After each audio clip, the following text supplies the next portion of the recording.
What is up guys, this is Vishu from SavageCamp, and last week I gave you 3 simple steps that you can start doing today to increase your chances of getting your next internship, which will be coming in a few months. Well, we went over the first step in the last video to have a proper LinkedIn profile and a GitHub account, and I told you why it is so necessary and I gave you tips on how to do that. If you haven't checked it out, I will link the video somewhere over here. Now, in this video, we are going to discuss the second step, which is how to write goals to get your next internship. So I will break this down into 3 parts. One, why is it so important to write down your goals? The second is how do you write down your goals? And third is how do you stay accountable, or how do you make sure that you complete all those goals? So let's get into the first step about why setting goals is important.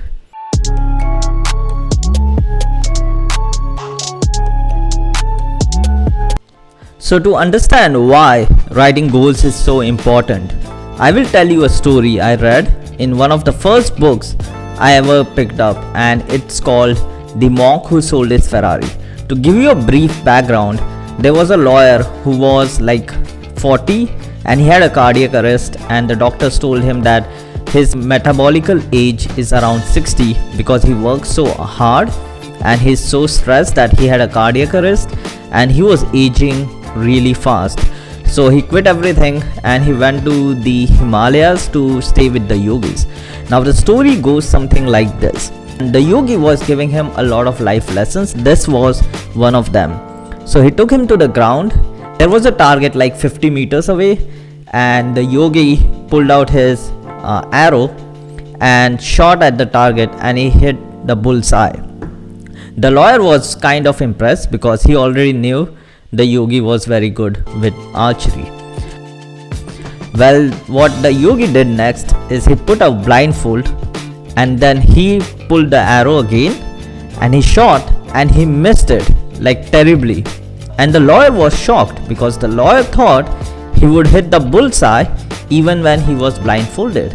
And the yogi gave him this lesson. The yogi said, you cannot hit a target that you cannot see. And that is the whole point of writing down your goals. If you don't know where you're going, you will never reach there.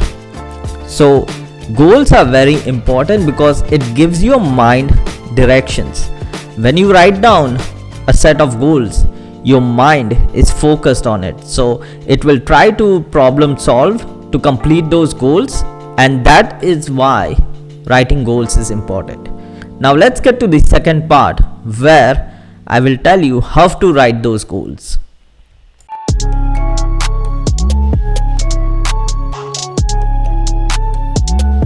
Well, now you know why writing goals is important. But how do you write it? Like, I can just tell anyone, hey, you need to write down your goals. The person would be like, okay, and he would write down a few lines. Would that work? He's writing down his goals. No, it won't work, because you need to write down goals in a certain way that makes it easier for you to achieve them. Well, there is something called as the SMART method that is followed by a lot of universities and a lot of companies that tells you how to set goals. So SMART stands for specific, measurable, attainable, relevant, and T is time bound. So let's break it down. Most of these are like intuitive, like you will get what they are. So the first one is specific. Coming back to the example that I gave about food. When you're hungry, you do not go to a restaurant and say, I want food. You tell them what kind of food you want, and you tell them how you want it. Do you want it spicy? Do you want it sweet? Something like that. So you have to be specific. Your goal should never be to learn Python. Your goal should be, I will make 3 applications using Python. So that is specific. Now you can measure that goal. Learning Python is not a goal because you cannot measure how you learn, because there is no measurement for learning. There's no 10% of 100% that you have learned. You cannot measure it.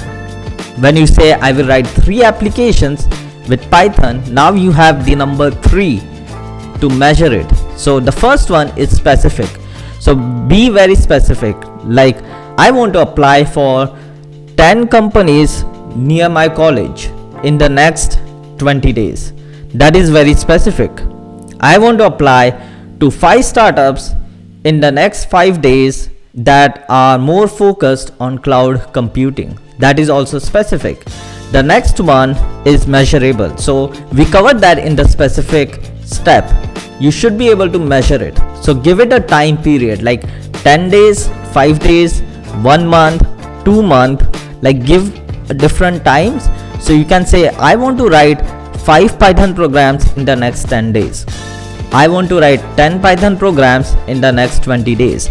I want to build out my resume in the next 2 days. So these are like measurable goals. So we did specific, measurable, then we have attainable. So it should never be something wild, because you are not going to attain it. Because like if you are doing it for the first time, like you cannot say I will write 20 programs in a day. Like that is specific and that is measurable, but it's not attainable, and that is very important.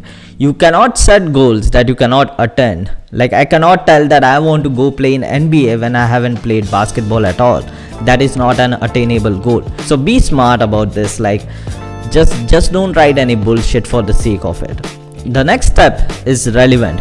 So it has to be relevant, and I discussed this in the last video too.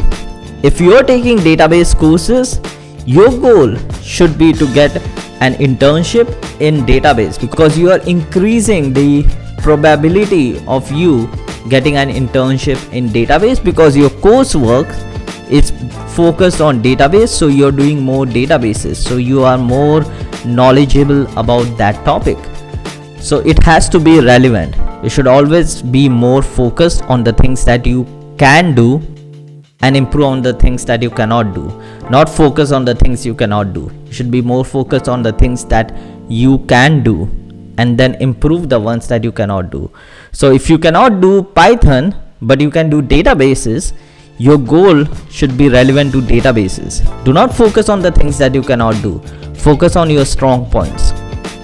And the last one is time bound.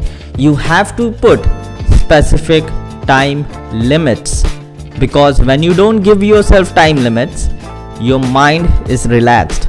What happens when your mind is relaxed? Well, it procrastinates, because there is no sense of urgency. There is no aim set for your mind to hurry up. So it is always going to just procrastinate and bring other things forward, because this doesn't has a time attached to it. But when you say I have to do it in the next 10 days, you are giving your mind an ultimatum. You are telling your mind it has to be done in the next 10 days.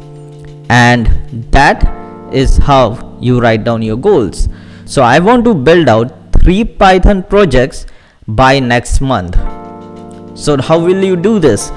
Next month is 30 days and you are telling that you are going to do 3 projects. 30 divided by 3 is 10. Every 10 days you will create a project. That is how you will write down your goals and break it down into chunks that are more attainable, so you can follow through on it.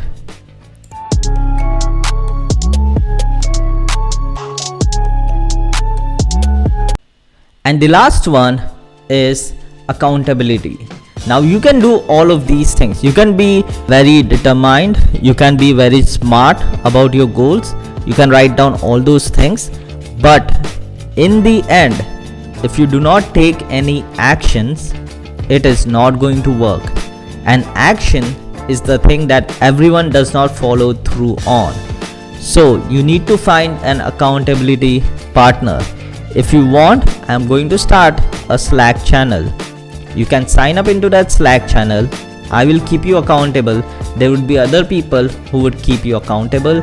And once there are people that are relying on you, there are more chances of you going through it, because we are always willing to let ourselves down. But when there's another person on the line, there are more chances of you following through that rather than letting yourself down. So you have to find yourself an accountability partner that will help you and that will keep checks on you. I can do that. If you want, like, sign up to my Patreon and just tell me when you want to be reminded, and I will like hit you up. I'll try to keep you accountable. But find an accountability partner, so when you are not in the mood, when you don't feel like doing it, that person can come in and help motivate you. So that is it for this video, guys. This is how you write down goals and follow through on it. And again, if you have any questions, put it in the comments below. If you are shy, you can send me an email. I will reply back. And if you want accountability, sign up for my Patreon and I will keep you accountable. So that is it for today's video, guys. And if you like this, like and comment and subscribe if you haven't. And I already have a lot of Python examples. I have some AWS projects in the videos that I have uploaded in the past. So if you want, you can check those out. And I will see you guys in the next one.